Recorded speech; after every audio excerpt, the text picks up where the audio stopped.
सरपंच संतोष देशमुख यांची निर्गुण हत्या करणाऱ्या वाल्मिक कराडला फासावर लटकवा, ठाण्यात शिवसेनेचं आंदोलन। सरपंच संतोष देशमुख यांची निर्घृण हत्या करणाऱ्या वाल्मिक कराड आणि त्याच्या गँगला फासावर लटकवा ही मागणी करिता शिवसेनेचे टेंभी नाका येथे आंदोलन करण्यात आलेलं आहे। संतोष देशमुख हत्येच्या 2 महिन्यांच्या कालावधीनंतर त्यांच्या हत्येचे काही फोटो समोर आले आहेत। या फोटोनंतर संपूर्ण महाराष्ट्रात रोष व्यक्त केला जात आहे। भरत चौकात त्याला फाशी द्यायला हवी, ज्या पद्धतीनं नियतीला लाजवेल अशा पद्धतीची कृती वाल्मिक कराड आणि मंडळींनी केलेली आहे, अशी प्रतिक्रिया खासदार नरेश म्हस्के यांनी दिलेली आहे। एखाद्या नागरिकाची क्रूरपणे हत्या होते आणि जर आम्ही त्याला न्याय देऊ शकत नाही, त्या माणसाला सत्तेमध्ये आहे म्हणून जर मोकाट सोडणार असू तर ती सत्ता काय उपयोगाची नाही आहे।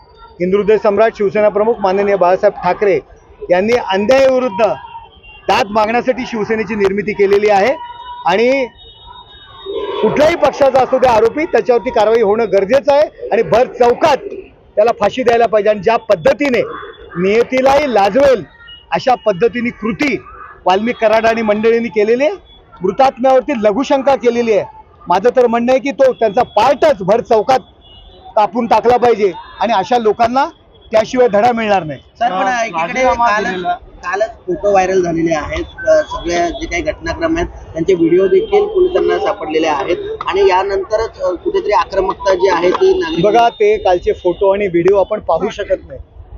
कित्येक अँकर, कित्येक माध्यमांचे जे निवेदक रडलेले आहेत, मी सुद्धा आज सकाळी ते जे सर्व पाहिलं, माझ्याही डोळ्यातनं अश्रू आलं, प्रत्येक माणसाच्या डोळ्यातनं अश्रू आलं। हे हिंदुस्थानातील संपूर्ण जनता ते सर्व दृश्य पाहून रडलेले, डोळ्यातनं पाणी आलेलं आहे।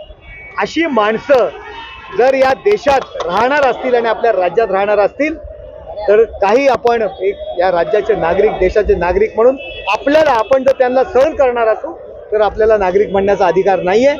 त्यांच्यावरती तशाच पद्धतीने, क्रूर पद्धतीने त्यांना शिक्षा होणं गरजेचं आहे। वैद्यकीय कारण सांगून धनंजय मुंडेंनी राजीनामा दिलेला आहे, तो स्वीकारलेला आहे। मुख्यमंत्र्यांनी एकंदरीत पाहता आमदारकीचा देखील राजीनामा द्यावा का? हे बघा, धनंजय मुंडे यांनी राजीनामा दिलेला आहे, तो विषय वेगळा आहे।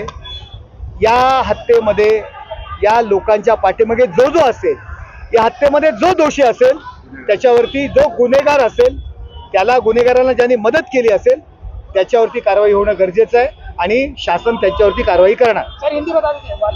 अशाच विशेष घडामोडींसाठी आमच्या YouTube चॅनलला सबस्क्राईब करा, फेसबुक पेजला लाईक करा आणि इन्स्टाला फॉलो करा। नमस्कार, आपण पाहताय लोकसंदेश न्यूज आणि मी स्मिता यादव। पाहूयात काही विशेष घडामोडी।